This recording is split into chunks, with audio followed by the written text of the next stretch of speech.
یسألونک عن الحلہ، اے نبی یہ آپ سے پوچھ رہے ہیں چاند کی گھٹتی بڑھتی صورتوں کے بارے میں۔ قل ہی مواقیت للناس والحج، کہہ دیجئے یہ لوگوں کے لیے ایک اوقات کا تعین ہے، کیلنڈر ہے، اور حج کے لیے۔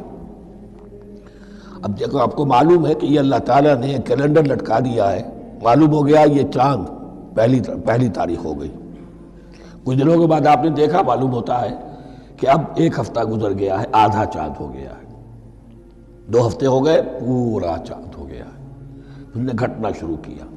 تو یہ گویا کہ لوگوں کے لیے اوقات کار کی تعین کے لیے، اور خاص طور پر سب سے اہم شے حج۔ اور یہ نوٹ کیجئے صوم کے بعد حج، اور حج کے ساتھ قتال۔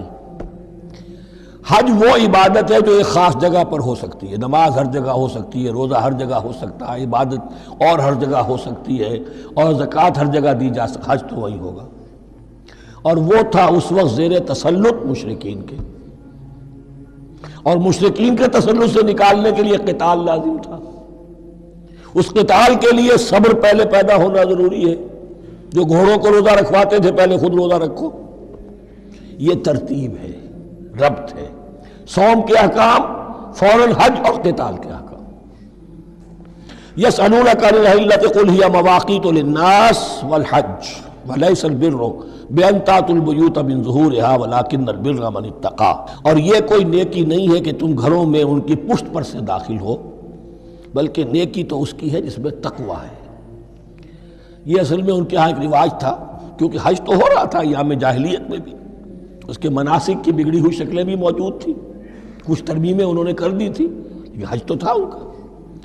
وہ یہ کرتے تھے جب گھر سے مکے سے نکل گئے احرام باندھ کر، اب اگر کسی ضرورت سے گھر واپس جانا پڑ گیا تو سمجھتے تھے کہ احرام باندھ کر نکل آئے ہیں، اب دروازے سے تو نہیں جا سکتے، گھسیں گے کہیں پیچھے سے کہیں اوپر سے پھاند کر دیوار آئیں گے، اور اسے سمجھتے تھے بڑا تقویٰ ہے یہ۔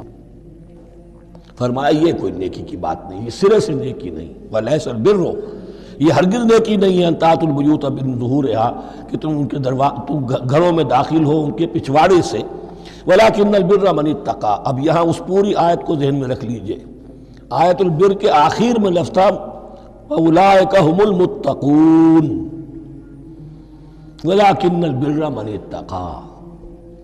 گویا کہ وہ پورا تصور جو ہے یہاں پر جو آیا بر میں آ چکا ہے، اس کو اس لفظ کے حوالے سے اس پورے تصور کو پھر آپ کے ذہن میں تازہ کر دیا۔ وَأْتُوا الْبُيُوتَ مِنْ أَبْوَابِهَا، گھروں میں داخل ہو ان کے دروازوں سے، وَاتَّقُوا اللَّهَ لَعَلَّكُمْ تُفْلِحُونَ، اور اللہ کا تقوی اختیار کرو تاکہ تم فلاح پاؤ۔